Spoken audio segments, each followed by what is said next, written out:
Hello. কি রে বিকাশ দত্ত, ঘুমিয়ে আছিস না জেগে আছিস? কে? My name is Kalu. তোর গাড়ে ভরে দেবো আলু রে শালো। আলু ভরবে? আমি তো ভেবেছি তোর ঘরে পেঁয়াজ দিয়ে কাঁচা লঙ্কা দিয়ে আলু সেনি ভরে দেবো। What the hell you bloody bastard. আরে শালা ইঞ্জেকশনে তৈরি টিউর বাচ্চা, শালার পুলিতে এমন ভাবে ব্লেড মারবো না কোনো ডাক্তারে সেলাই করতে পারবে না। খেতে পারবি কিন্তু হাঁটতে পারবি না, গ্যাস হয়ে মরে যাবি। তাতে আমি যেটা বলছি ভালো করে শোন। বল কি বলছি বল। বাবা ধন চটবো বলে লাইন এসো শোনা আমার। আজকে রাত 12টার সময় কাঠখোলা বাগানের ওখানে ফুটুকে সাথে করে নিয়ে আসবি। ফুটো আমার কাছে নেই তো। ফুটু যদি তোর কাছে না থাকে তাহলে তোর বলছিলাম আমাদের কাছে থাকবে না। ওদের কেন কাটিং করে পিস পিস করে পার্সেল করে তোর দরজা করে রেখে যাইবো।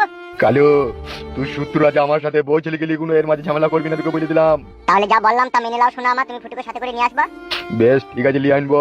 তাহলে রাখলাম। বেশ। আবার কি হলো বিকাশ দত্ত বাবু? মাথাটা এবার আমার সত্যি সত্যি নষ্ট হয়ে যাবে রে বাঘের পুটকি। কি বলছেন ভাই আপনি? আপনার মাথা নষ্ট গেলে আমাদের কি হবে? বাঘের পুটকি এটা ছিল সম্পূর্ণ অভিনয়। কি বলছেন আপনি? ঠিকই বলছি, ফোনে যদি ওদের সাথে আমি হম্বি তম্বি করি, যদি আমার বউ ছেলে করা মেরে দেয়, কথাটা কি বলে জানিস তো, যে থেমি খা দই আছে, তাই একটু নাটক করে আমি কাঁদলাম। সত্যি বিকাশ দত্ত বাবু, আপনার কাছে শয়তানও হার মানবে। ভগবান যে আপনাকে কি দিয়ে তৈরি করেছিল তা ভগবানই জানে। ভগবান আমাকে ইউরিয়া, সার আর পটাশ আর 10-26 তিনটিকে পাইল করে তৈরি করেছে। আমার তো সেই রকমই মনে হয়। সুরের বাচ্চা, তুই কি আমার সাথে ইয়ার কি মারছিস? আমি আপনার সাথে কেন ইয়ার কি মারতে যাবো বিকাশ দত্ত বাবু? আপনি বলছেন বলে আমি একটু হ্যাঁ হু দিচ্ছি। সে হাফ গান্ডু আর সাদা কুকুর সুরের বাচ্চা সকালবেলায় বেরিয়েছে, এখন আসার কোনো নাম ঠিকানা নাই তাদের। আপনি তো তাদেরকে খুঁজার লেগে অলি গলি নদী নালা হাটকি হুটকি খুঁজতে বলেছেন। খুঁজা হোক, হইলেই চলে আসবে। একটা লোক লাউড়া আমার ঠিকঠাক কাজ করতে পারছি না। কাজের লোক আমার একজনই ছিল রে, সেটা হচ্ছে হামসফার। বলার সঙ্গে সঙ্গে কাজ করে দিত। আর আমরা কাজের লোক নয়।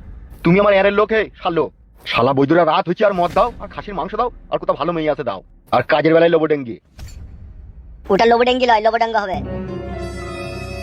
বিকাশ দত্ত বাবু, আমি যেভাবে কালো কুকুরকে খুঁজেছি, লোকে ছাগল হারিয়ে গেলেও ওইভাবে খুঁজে না, লেকিন কোনো অস্তিত্ব পাইনি। পাবি কি করিবে? তোরা কত বড় বালছিরা মস্তান সে আমার জানা আসবে। তোদেরকে হাতের গোড়ায় ধরে এনে দিতে হবে, তখন তোরা মারতে পারবি, এমনি ধরে এনে মারতে পারবি না তোরা। কি বলছেন বিকাশ দত্ত বাবু? না পেলে কি করব বলুন? শালা আমি টাকা পয়সা দিয়ে 3-4টি মস্তান পুষু, শালা একটা কাজ করতে পারছি না। বিকাশ দত্ত বাবু, যদি কিছু মনে না করেন একটা কথা বলবো। কি? কি কথা?